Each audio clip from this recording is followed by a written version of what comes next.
Hello and welcome to Artist Express. Today we'll be talking with Randy Clark, a visual artist who works here in Salina. Correct. I do love to do the art. That's great. Well, tell us a little bit about how you came to make art. Did you start out your adult life as an artist? Did you discover you were an artist, or did you decide to be one? Well, it's a combination, of course, of all those things, but my dad did a lot of sketching and drawing, so art's been in the family for a long time. Elementary art did things. I always enjoyed the visual arts much more than the other part of education. So I took several classes of art in high school, and actually was going to be an art major for a semester. But the advisor that I had said, Randy, you need to do art or sports, because I was doing 3 sports and art, and it was an overload. I think she was a very smart lady, and that was the correct decision. Right. And so you're glad you had the sports experience. So when did you get back to art?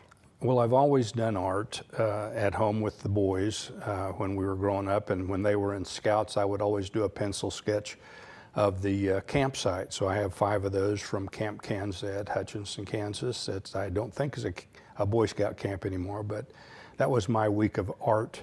And then on those snow days when I couldn't teach, we'd get the paints out and we'd paint together. And my oldest son is good at woodworking and sculpting, but he works for NRCS, so he's an engineer, and he thinks a lot different than I do, much smarter than I am. And my youngest son, Brian, is in Portland, Oregon, and he is an abstract artist in oils that's making a pretty good go of it as well. So art kind of runs in the family. That's wonderful. Now, your engineer son, have you ever considered collaborating with him on an installation of some sort? Would he be interested in helping you with the logistics of a big something together? Both boys and I have done things together. And Pete makes really good boards for me. I like to paint on a hard board, and he frames them up, and I get a call, so I'm ready to put it together. So we clamp and glue, and it makes really nice boards that I can get up to 24 by 48, the bigger size boards, very reasonably.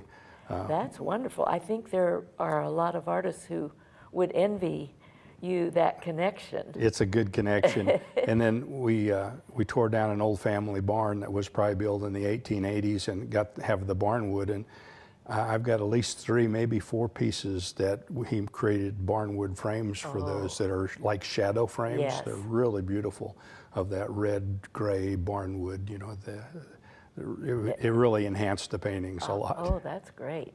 Now, what kind of paint do you like to use most? I use acrylics and liquid inks. Acrylics, all types of acrylics, metallic, pearlescent, neon, so that you get blends. They mix differently. Yes. When I paint, I mix all the stuff on the board, and it grows on the board. And I paint down here on a flat surface, and then I can run and move the paints as I like. And I use the spray bottle of water, combs, palette knives. I never use a brush. So it's a unique style for me, and I've just loved doing it. It's just a process of where the paint takes me. And before we get too far along, I don't want to run out of time. 15 minutes isn't very long, and I have a tendency to get so deep into conversation. You brought some of your work with you today. I did. And you in the viewing audience can see those displayed behind us. Randy, would you like to comment a bit on any of these pieces? Well, I can. They're very complex. Let's start with the tall one in the back. It's probably the last one that I've done, and it's a little different style than I've done. I found squeeze bottles of paint that are really cool, the acrylics, and then they've got different nozzles you can put on it. Yes. So you can run 2, 3 lines, square lines, round lines, different things. And so I can integrate that into the painting. So I do a lot of base work on the painting of certain colors. That one, it happened to be reds and yellows as a base, and then build on top of that with some metallics and pearlescence and things. So that was a fun piece for me to do because it was just a little different. Right. And then the smaller pieces?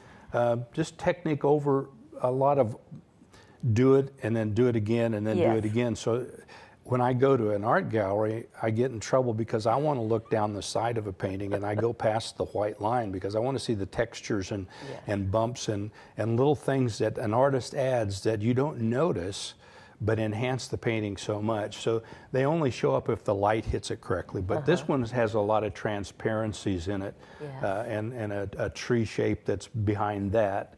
And I pulled the paint really hard with a palette knife so that it blended and faded and got transparent. So all the lines are from that and then just blending colors. Right. And I like to say what color won't work and try that.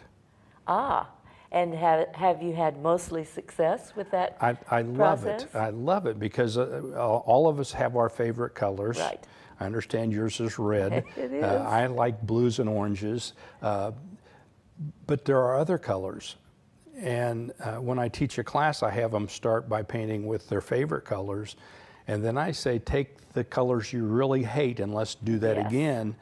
And then at the next time we blend them all, and I find out that those contrasts are really amazing and that the colors they thought weren't so nice really enhance a painting. They can be really powerful. I had to do that a while back, and at first I was just grumbling and not being gracious about it at all. But then, like you said, you find out it does set up some contrasts that you don't get any other way. Exactly.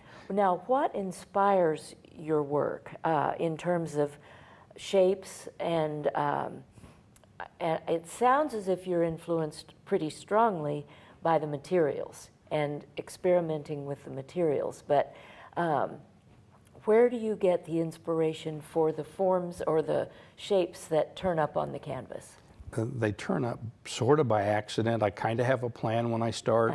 I pick one color, put it on the board or canvas, and let it go from there. So I think I'm a colorist. There's a lot of landscape stuff in the things that I do because I've always been in nature and out camping and different things. But color and form inspire me the most, and I don't have an agenda. So there's no political speaking. There's none of that in any of these. It's just enjoy the beauty of the work, and I enjoy to hear what people say about the work, what they see in the work themselves. And of course, the fact is, art, you either love it or you hate it as soon as you see it. And I can tell when somebody is really clicked in, and that's when I ask them, well, what is it you see there? Or how does it make you feel? And I think my art does that a lot of times. And what kind of surprises have you had with people's responses? Early on, I had one, and the guy said, well, that's just outside Munich, Germany. Oh, for heaven's sake. And that was the one that really threw me. And he pointed to the road and the castles, and they were all there, but I've never been to Munich, Germany, so it was really a fun surprise. Another lady said the small one that I had was her grandfather's farm in Minnesota. Oh.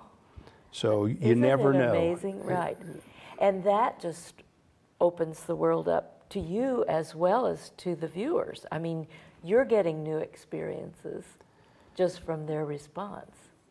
Right, and that's what my art is for, is to pull the viewer into the art and to really look at it and see what they see and feel what they feel without looking for a horse or anything in particular. I've done a lot of that. You know, when I was drawing the campsites, they're very, very realistic.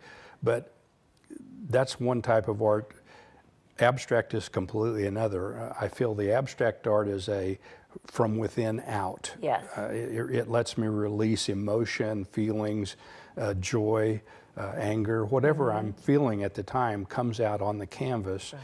And of course, letting the paints take me there, I really get some nice surprises sometimes. And I've learned to work it long enough to not be satisfied early with what I've got. Right. Take it just another step or two further, because what's the worst that can happen? You do it over. Do it again. I mean, so if any young artist, I encourage you to experiment. Yeah. And I've talked to other artists about this, the fact that if the painting is still accessible to you, it may never be finished because you'll keep going back. Exactly. And I feel at times that's it. Right. But of course, with abstract art, which way do you want to hold Right. it? So it could be a vertical, it could be a horizontal. A lot of times I intentionally plan for it to be one way, and it ends up better the other way. Right. Which is to me fine, because it was an expression, and it wasn't a thing. So I can Exactly. turn it any way I want to. And when I sell them, I say, if you don't like it that way, put the wire on the other way, Right. and hang it how it works for you. Right. And that's, I am drawn to abstract partly for that reason, and I mean, you can read things into it, like Right. you said. How have you experienced the changes in materials that are available to us? You mentioned ink, and I think I've talked to 3 or 4 artists in the last few months who are experimenting with the inks now. What changes have taken place just because of advances in the way the materials are made and made available? I like to try the different ones. I like to see how they blend together. I can add the liquid inks on top, or I can make a whole painting of the liquid inks. I can spray them out with water and thin them as I like. I've even experimented with dropping linseed oil on paintings to see how it displaces the paint, and it's just pretty awesome. But you've got a smelly mess for a while. Yes. But it does add some interesting texture to a painting. So I love to find out what different things will do. Yes, and good surprises there too sometimes. Exactly. Sometimes not so good. And sometimes say, But- well, I won't do that again. Right, I do that too. Well, and I almost always have to have some do-over time. And some of the ones I did early, I have painted over Yes. again. And actually, one of them ended up in the Symphony in the Flint Hills show. Oh, how wonderful. It was, Good. Another artist that I know said that's really a special piece, and of course it was, because it brought a lot more money there than I thought it was worth to me. Marvelous. So Good for you. Which makes me remember, do you have a website where people can see examples of your work? I have Facebook. R. Okay. Clark Art is my Facebook. R. Clark Art. All right. So, And but I don't have a website. I just haven't gone to that Right. part of the process of marketing. But I do have art at Courtyard in Lynchburg. okay. I have it at Kansas Originals in Wilson, Kansas, and in the Topeka, Kansas Originals on the Turnpike. I have art at a new place. It's called the Rockfish. It's in Council Grove. It's just started, and it is a very, very nice venue across from Hayes House. Great. And then I have City Arts Boutique in Wichita. Great. So I have out in several places. I wish there was more places in Salina for Yes, artists to and display. It seems to come and go. Sometimes we have a really active gallery scene, and then it gets a little thin. It for a is right while. now kind of thin, but it's important for artists to have places to show their Yes. work. So audience is important to you. It is, and I've had shows at the Stiefel and at Salina Community Theater, and not sold there, but people come afterwards and say, do you still have that piece? Yes. So just the fact that they can see that kind of art and appreciate it, and then maybe even take a picture of it and, Yes. and call me later and say, have you still got that one? Right. And I can say, well, yes, I do. Well, Randy, thank you so much for being with us today. We're out of time, But it was wonderful to hear about your work. And remember, viewers, if you would like to get in touch with Randy, you can go to his Facebook page or contact the Spark office in downtown Salina, and they can give you contact information. Exactly. Thank you, Connie, very much. You're welcome. Thank you.